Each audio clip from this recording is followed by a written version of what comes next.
നമസ്കാരം. എല്ലാവർക്കും സ്വാഗതം ഡെയിലി ന്യൂസിലേക്ക്. നാളെ 2025 നവംബർ മാസം 5-ാം തീയതി ബുധനാഴ്ച ദിവസം. നാളെയും വരും ദിവസങ്ങളിലും പൊതുജനങ്ങൾ എല്ലാവരും ശ്രദ്ധിച്ചിരിക്കേണ്ട എല്ലാവരുടെയും അറിവിലേക്കായി വളരെ പ്രധാനപ്പെട്ട 5ഓളം അറിയിപ്പുകളുടെ വിശദ വിവരങ്ങളാണ് ഈ ഒരു വീഡിയോയിലൂടെ പങ്കുവെക്കുന്നത്. വീഡിയോ മുഴുവനായി ശ്രദ്ധിക്കണം. മറ്റുള്ളവരിലേക്കും ഈ ഇൻഫർമേഷൻ ഷെയർ ചെയ്തെത്തിക്കുവാനും നിങ്ങൾ മറക്കരുത്. അപ്പോൾ നമുക്ക് വിശദമായിട്ടുള്ള അറിയിപ്പുകൾ എന്തൊക്കെയാണെന്ന് നോക്കാം.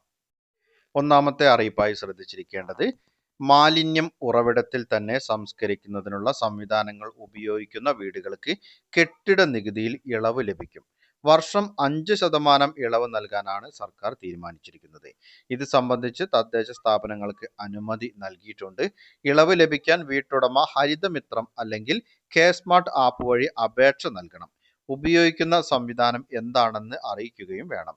ശുചിത്വ മിഷൻ അംഗീകരിച്ചിട്ടുള്ള ഉറവിട മാലിന്യ സംസ്കരണ ഉപാധികൾ സ്ഥാപിച്ച് പ്രവർത്തിപ്പിക്കുന്നവർക്കാണ് ഈ ഒരു ഇളവ് ലഭിക്കുക. 23 ഉപാധികളാണ് അംഗീകരിച്ചിട്ടുള്ളത്.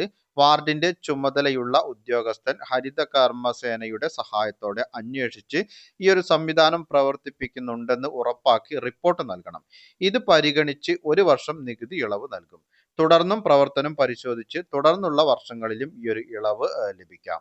കേരളത്തിൽ 26% വീടുകളിൽ മാത്രമാണ് നിലവിൽ ഉറവിട മാലിന്യ സംസ്കരണ സംവിധാനങ്ങൾ ഉള്ളതെന്ന് കുടുംബശ്രീ സർവേയിൽ കണ്ടെത്തിയിരുന്നു.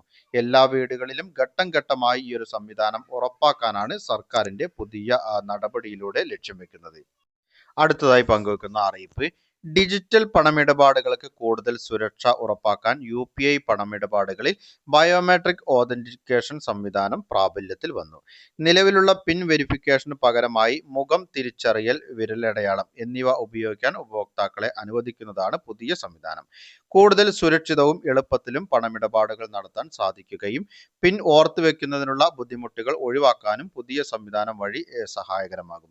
UPI സംവിധാനം നിയന്ത്രിക്കുന്ന നാഷണൽ പേയ്മെന്റ് കോർപ്പറേഷൻ ഓഫ് ഇന്ത്യയാണ് പുതിയ സംവിധാനം അവതരിപ്പിച്ചിരിക്കുന്നത്. മുംബൈയിൽ നടക്കുന്ന ഗ്ലോബൽ ഫിൻടെക് ഫെസ്റ്റിവലിൽ ഈ ഒരു പുതിയ ബയോമെട്രിക് സംവിധാനം പ്രദർശിപ്പിക്കാൻ പദ്ധതിയിടുന്നുവെന്നുള്ള റിപ്പോർട്ടുകളും പുറത്തുവരുന്നുണ്ട്. റിസർവ് ബാങ്ക് ഓഫ് ഇന്ത്യ പുറത്തിറക്കിയ പുതിയ മാർഗനിർദ്ദേശങ്ങളിൽ 2026 ഏപ്രിൽ 1 മുതൽ എല്ലാ ഡിജിറ്റൽ ഇടപാടുകൾക്കും 2 ഫാക്ടർ ഓതന്റിഫിക്കേഷൻ നിർബന്ധമാക്കുകയും ചെയ്യുന്നുണ്ട്. അടുത്തതായി ശ്രദ്ധിച്ചിരിക്കേണ്ട അറിയിപ്പ്, നവംബർ മാസത്തിൽ സാമൂഹ്യ സുരക്ഷാ ക്ഷേമ പെൻഷൻ 2000 രൂപയായിരിക്കും ലഭിക്കുക. ഇതോടൊപ്പം തന്നെ ഒരു മാസത്തെ കുടിശ്ശികയായ 1600 രൂപ കൂടി ലഭിക്കുമ്പോൾ ക്ഷേമ പെൻഷൻ 3600 രൂപ ഓരോ ക്ഷേമ പെൻഷൻ ഗുണഭോക്താക്കളുടെ അക്കൗണ്ടുകളിലേക്കും കൈകളിലേക്കും ലഭിക്കും. കൂടാതെ പ്രധാനമന്ത്രി കിസാൻ സമ്മാൻ നിധിയുടെ 21ാം ഗഡുവിന്റെ വിതരണം കൂടിയുണ്ട്. അപ്പോൾ ഈ ഒരു കിസാൻ സമ്മാൻ നിധി കൂടി ലഭിക്കുന്ന പെൻഷൻ ഗുണഭോക്താവിനെ സംബന്ധിച്ച് ഇരട്ടി സന്തോഷമായിരിക്കും ഉണ്ടാവുക. കാരണം ഒരു 2000 രൂപ കൂടി അക്കൗണ്ടുകളിലേക്ക് എത്തുന്ന സാഹചര്യത്തിൽ 4600 രൂപയായിരിക്കും ഈ ഒരു നവംബർ മാസത്തിൽ ലഭിക്കുന്നത്. ക്ഷേമ പെൻഷൻ വിതരണം 25-ാം തീയതിക്ക് ശേഷമായിരിക്കും ആരംഭിക്കുന്നത്. പൊതുജനങ്ങൾ എല്ലാവരും ശ്രദ്ധിച്ചിരിക്കേണ്ട എല്ലാവരുടെയും അറിവിലേക്കായി വളരെ പ്രധാനപ്പെട്ട അറിയിപ്പുകളുടെ വിശദ വിവരങ്ങളാണ് പങ്കുവച്ചത്.